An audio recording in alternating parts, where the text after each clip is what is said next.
पानटपऱ्यांवरून सर्रास पान मसाले गुटख्याची विक्री होते। यावेळी कारवाई करताना अनेक पानटपऱ्या नोंदणीकृत नसल्याचं दिसून आलं आहे। जिल्ह्यात केवळ 935 नोंदणीकृत पानटपऱ्या आहेत। नोंदणी नसल्यास 25,000 रुपये दंडाचं प्रावधान आहे।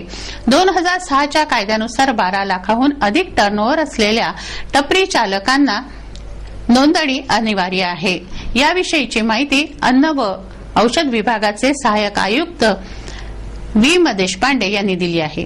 सर्व पानटपरी व्यावसायिकांनी अन्न सुरक्षा व मानदेय कायदा 2006 व त्या अंतर्गत नियम जे आहे त्या यांनी नोंदणी करणं जे आहे, ज्यांचा व्यवसाय 12 लाखापेक्षा कमी आहे आणि पानटपरी धारक जे आहेत ते नोंदणीधारक या कॅटेगरीमध्ये मोडतात। या सर्वांनी जे आहे ते नोंदणी करणं बंधनकारक आहे कायद्यांनी। विना नोंदणी व्यवसाय करणं हा गुन्हा आहे आणि त्यासाठी जबर दंडाची शिक्षेची तरतूद कायद्यामध्ये केलेली आहे। सर, आपण जेव्हा विना नोंदणीचे जे टपरी असतात त्यांना विना नोंदणी असल्यावर काय दंड आकारणी करतो? विना नोंदणी धारक जे पानटपरी धारक आहेत त्यांच्यासाठी 25,000 रुपये दंडाची तरतूद कायद्यामध्ये आहे। त्यांना 25,000 रुपयापर्यंत दंड आकारणी केलं जाऊ शकते। सर, आता तुम्ही मला सांगितलं की 935 पानठेले नोंदणीकृत आहे आपल्याकडे आणि बाकी अननोंदणीकृत आहे। मग आतापर्यंत आपण किती पानटपऱ्यांना अद्याप अशी कारवाई झालेली नाही आहे। अद्याप तो जी विना नोंदणी व्यवसाय करीत असल्यामुळे त्याला दंडाची अजून हे केलेली नाही, कारवाई हे केलेली नाही। परंतु जे हे आहेत विना नोंदणीधारक आहेत त्यांना मी या निमित्ताने आणि या माध्यमातून आवाहन करेल की त्यांनी नोंदणी त्वरित करून घ्यावी, अन्यथा मग दंडाच्या कारवाईला त्यांना सामोरं जावं लागेल। राष्ट्रसंत तुकडोजी महाराजांची 46वी पुण्यतिथी विविध कार्यक्रमांनी साजरी करण्यात येते। रहाटगाव येथे गुरुकृपा कॉलनीत सामूहिक ग्रामगीता पठणाचं आयोजन करण्यात आलं आहे। ज्यांना वाटे जनसेवा करावी त्याने प्रथम लोकलाज सोडावी अशी शिकवण राष्ट्रसंत तुकडोजी महाराजांनी ग्रामगीतेतून दिली आहे। राष्ट्रसंत तुकडोजी महाराजांच्या 46व्या पुण्यतिथी निमित्त विविध कार्यक्रमांचं आयोजन करण्यात येत आहे। रहाटगाव चौकी येथील गुरुकृपा कॉलनीतील श्री गुरुदेव सेवा मंडळाच्या वतीने 9 ते 11 जानेवारी दरम्यान कार्यक्रम आयोजित करण्यात आले आहे। यामध्ये सामूहिक ग्रामगीतेचं वाचन करण्यात येत आहे। लोकावरी आयुष्य शतक निर्धारी पुण्यक्षेत्र पंढरपुरी बैसलो रस्ता चंद्रभागे तिरी गुरु लागली ऐसी अंतरी विश्वार वृत्ती ते दृष्टांत होई अद्भुत कासया करावी विश्वाची मात प्रथम ग्रामगीताची हातात घ्यावी म्हणे विश्व वढावे आपणावरून आपणशी विश्व घटक जाण व्यक्ती बाजूनी कुटुंब निर्माण कुटुंबापुढे समाज आपला। माहेश्वरी विद्यालय कनिष्ठ महाविद्यालय येथे वार्षिकोत्सव साजरा करण्यात आला।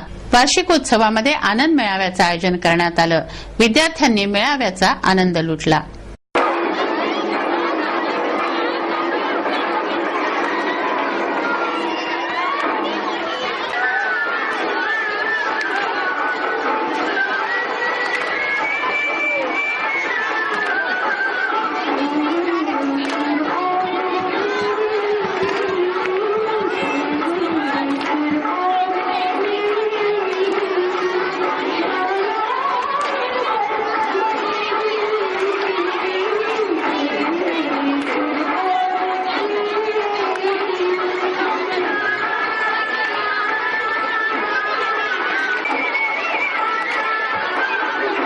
आमच्या शाळेमध्ये दरवर्षीप्रमाणे यावर्षी सुद्धा आनंदोत्सव साजरा करण्यात आला। दिनांक 7 जानेवारीपासून तर 9 जानेवारीपर्यंत विविध स्पर्धा घेण्यात आल्या। त्यामध्ये रांगोळी स्पर्धा, डिश डेकोरेशन, निबंध स्पर्धा, प्रश्नमंजुषा स्पर्धा, त्यानंतर गाईड मेळाव्यामध्ये बिनभांड्यांचा स्वयंपाक, त्याचबरोबर विविध आणखी क्रीडा स्पर्धा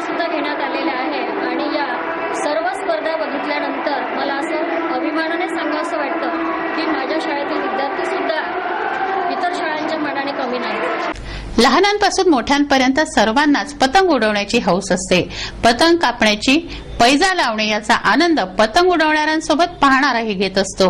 अशा पतंग उडवणाऱ्या शौकीनांसाठी प्रथमच भव्य पतंग स्पर्धा आयोजित करण्यात आली आहे. लोणटेक येथे गुरुवारी 15 जानेवारीला सकाळी 10 ते सायंकाळी 5 वाजेदरम्यान ही स्पर्धा घेण्यात येते आहे. आता पाहूया काही धार्मिक बातम्या. सैतवाल दिगंबर जैन मंदिरात 14 ते 16 जानेवारी दरम्यान जन्म कल्याणक महोत्सव साजरा करण्यात येतोय. यानिमित्त आचार्य श्री सन्मती सागरजी महाराजांचे शिष्य सुवीर सागरजी महाराजांचं ससंग शहरात आगमन झालंय.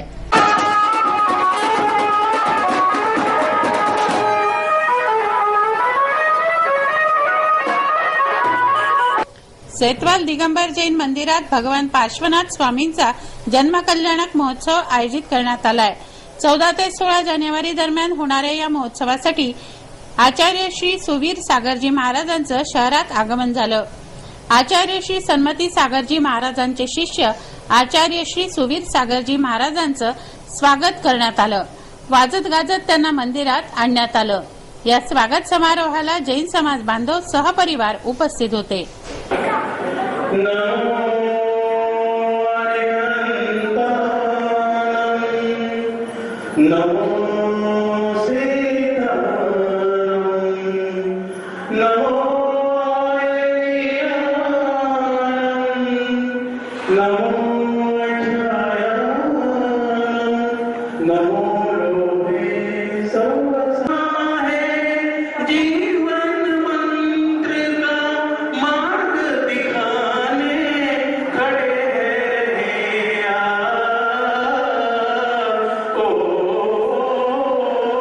एक नजर बातमीपत्रातील अन्य महत्त्वाच्या घटनांवर.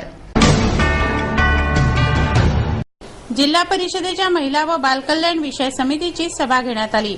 या सभेत विविध विषयांवर चर्चा झाली. 14 तालुक्यातील अंगणवाडी सेविकांचा प्रतिकात्मक सत्कार महिला दिनी करण्यात येणार आहे. याविषयी रूपरेखा आखण्यात आली. महिला बालकल्याण विषय समिती सभापती वृषाली विगे व सदस्य या बैठकीला उपस्थित होते. बांधकामाचा जो विषय होता तो म्हणजे बरेच दिवसापासून पेंडिंग आहे.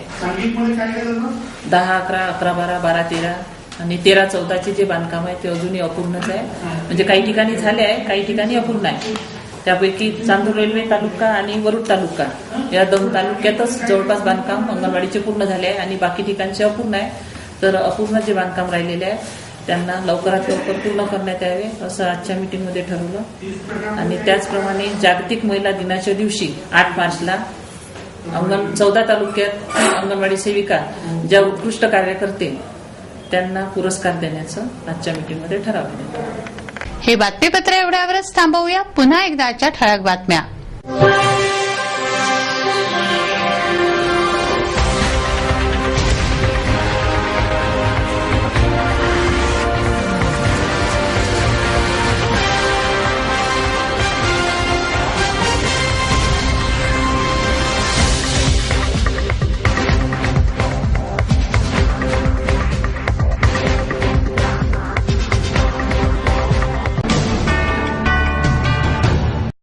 वेळ झाली आहे आपली रजा घेण्याची. आपणास काही माहिती द्यायची वा काही सुचवायचे असेल तर आमच्याशी थेट संपर्क करा.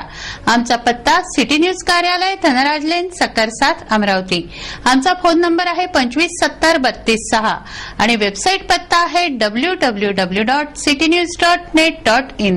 अचूक, सडेतोड आणि निर्भीड बातम्यांसाठी बघत राहा अमरावतीचं नंबर 1 चॅनेल फक्त सिटी न्यूज.